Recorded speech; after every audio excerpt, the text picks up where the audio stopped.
할렐루야, 반갑습니다. 오늘 또 하나님의 말씀을 통해 성도 여러분들을 만나게 된 것을 기쁘게 생각합니다. 말씀을 묵상할 때 하나님께서 은혜를 충만하게 부어주시는 복된 시간 될 수 있기를 주님의 이름으로 축복합니다. 오늘 우리가 함께 묵상하는 하나님의 말씀은 누가복음 3장 15절부터 38절까지 말씀입니다. 오늘의 성경에서 우리는 세례 요한이 예수님이 오실 것을 예고한 것과 헤롯 안티파스에게 사로잡혀 갇힌 것, 또 예수님의 족보를 볼 수 있습니다. 세례 요한은 자신에 대한 군중의 기대가 점점 증폭돼 그를 그리스도로 오해하는 일이 생기자 자신은 그리스도가 아니라 그분의 신발끈 풀기도 감당하지 못할 것이라고 말합니다. 그가 이렇게 말한 것은 자신은 물로 세례를 주지만 그리스도는 성령과 불로 세례를 베푸실 것이고 자기 타작마당을 정하게 하시고 알곡은 모아 곡간에 들이고 쭉정이는 꺼지지 않는 불에 태우실 분이라는 것을 알고 있었기 때문입니다.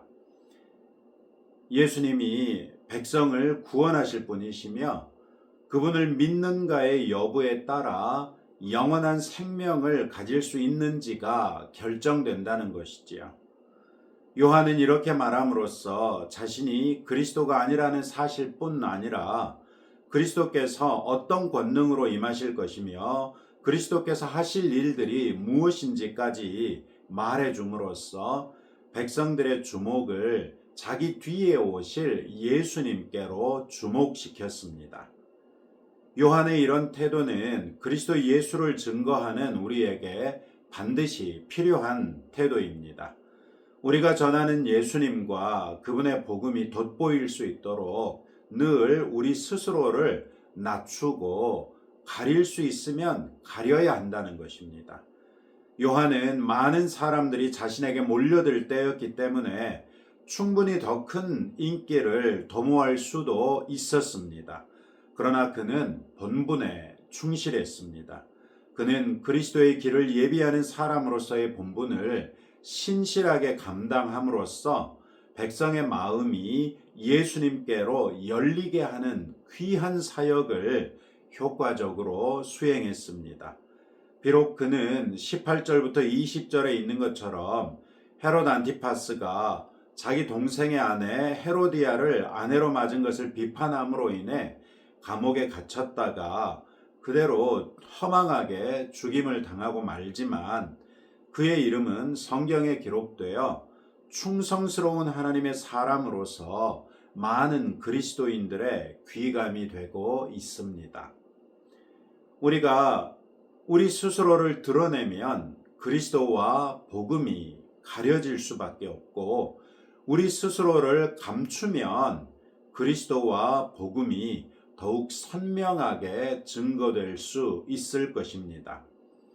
우리가 전하는 것이 모든 사람을 구원에 이르게 할 수 있는 예수님의 복음이라는 것을 늘 잊지 말고 전하는 자에게 합당한 겸손으로서 주님을 전파하고 그로써 더 많은 사람들이 예수님을 믿는 믿음의 이름으로 우리와 함께 구원에 이르는 귀한 역사를 이루어내는 그리스도인들 되시기를 축복합니다.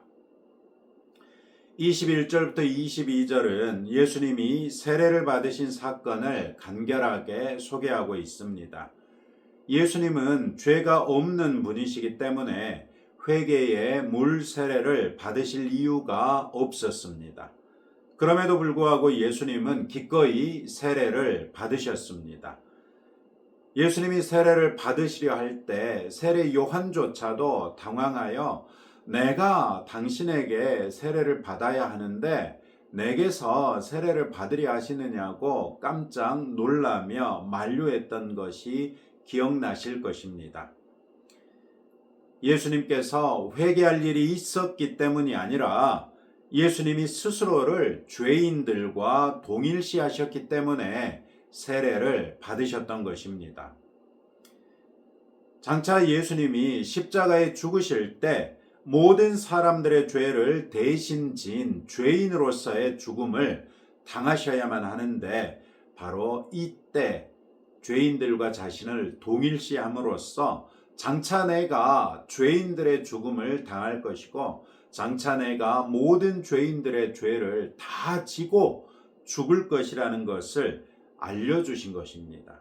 물론 이때는 아무도 그것을 깨달은 사람이 없었습니다. 그러나 예수님께서 승천하신 이후에 예수님의 제자들은 예수님의 공생의 사역이 바로 이 세례로부터 시작됐다는 걸 생각하면서 왜 예수님이 세례를 받았을까를 고민해 볼 때, 우리를 위하여 세례를 받으신 것이구나. 이것을 인정할 수밖에 없었던 것입니다.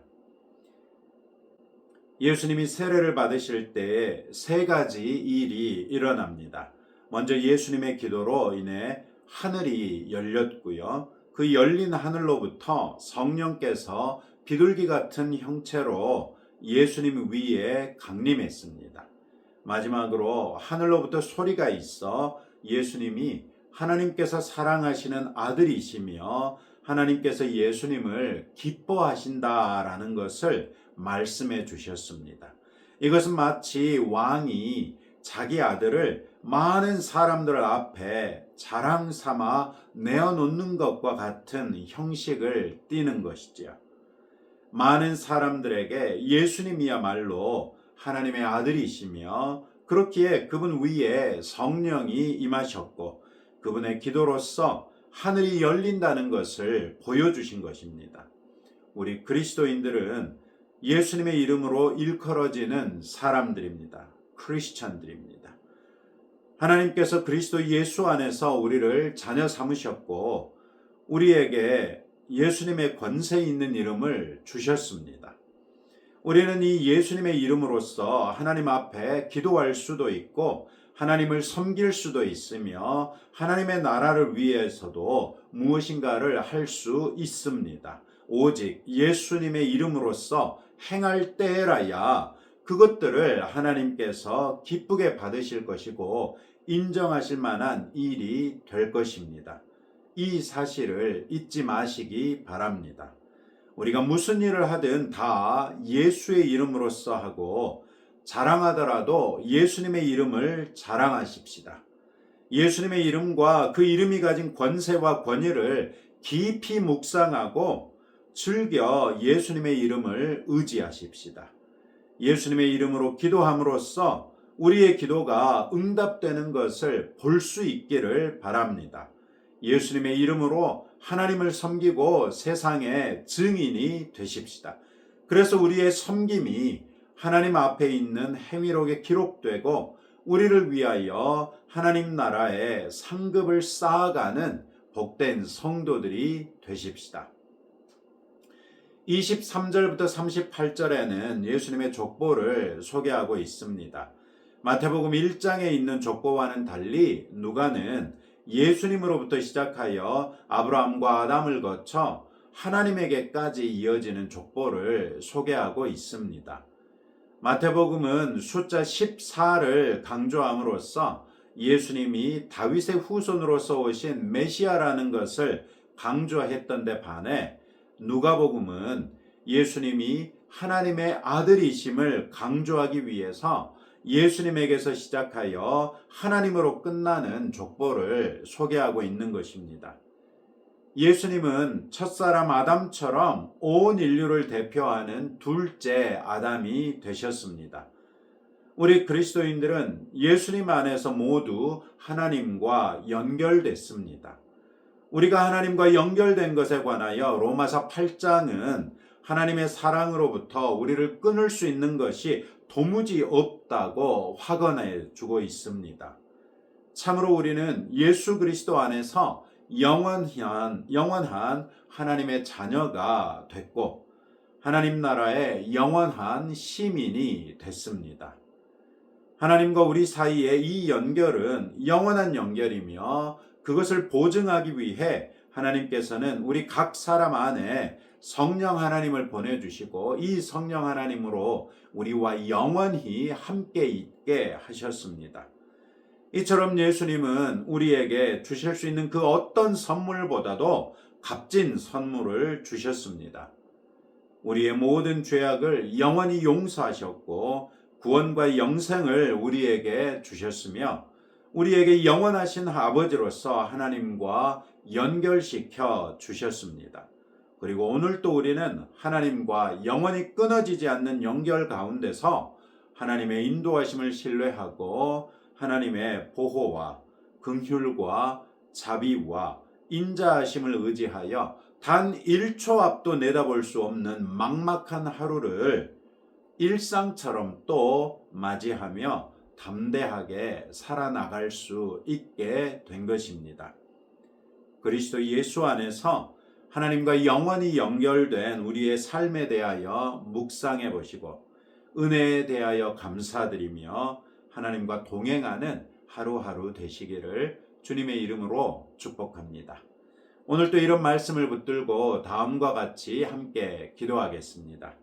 예수님을 전할 때 예수님과 복음이 가려지지 않도록 조심하며 전파할 수 있도록 예수님의 이름으로써 우리가 할 수 있는 일들을 생각해 보며 예수님의 이름을 즐겨 의지하는 성도들이 되도록 또 하나님과 내가 영원히 연결됐다는 것을 묵상하면서 하나님과 동행하는 그리스도인 될 수 있도록 기도하시고요. 내일 주일 예배를 위해서 오늘 하루도 경건하게 보내시고 또 우리 나라를 위해서 계속해서 기도해 주시기를 부탁드립니다. 함께 기도하겠습니다. 하나님 아버지 감사합니다. 오늘도 우리 주 예수 그리스도의 이름으로 아버지 앞에 엎드려 기도합니다.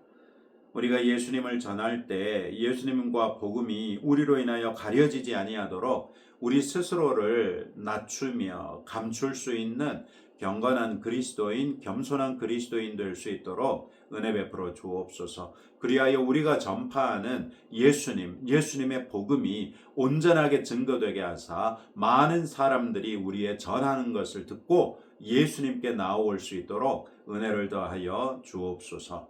예수님의 이름으로써 우리가 할 수 있는 일들을 생각해 볼 때 과연 그 예수님의 이름이 우리에게 얼마나 존귀한 이름인지 일깨워 주시기를 원하오며 예수님의 이름을 즐겨 의지하는 주의 자녀되게 하옵소서. 하나님과 내가 영원히 연결됐다는 것을 오늘 하루 동안 깊이 묵상해 보게 하옵소서. 하나님과 동행하는 그리스도인 될 수 있도록 우리를 붙드시고 인도하여 주옵소서. 주님, 내일 주일을 위하여 오늘 하루를 주의 은혜 가운데 경건하게 지내게 하시고 오늘 하루도 주의 은혜 가운데 두루 안전하게 지켜주셨다가 내일 주일에 많은 성도들을 기쁨으로 만날 수 있는 복된 날 되게 하옵소서. 주님, 우리 대한민국이 심히 어려운 상황에 놓여 있습니다. 우리를 불쌍히 여겨주시고 이때에 주의 자녀들이 무엇을 해야 할 것인지 깨달아 알게 하심으로 마땅히 해야 할 일을 행하는 주의 자녀들 되게 하사 우리나라를 치유하고 회복하시는데 쓰임받는 주의 자녀 되게 하옵소서. 예수님 이름으로 기도합니다. 아멘. 네, 오늘도 주말에 복된 시간이 될 수 있기를 주님의 이름으로 축복합니다. 기도하는 여러분의 기도를 하나님께서 들으시고 응답해 주실 것입니다.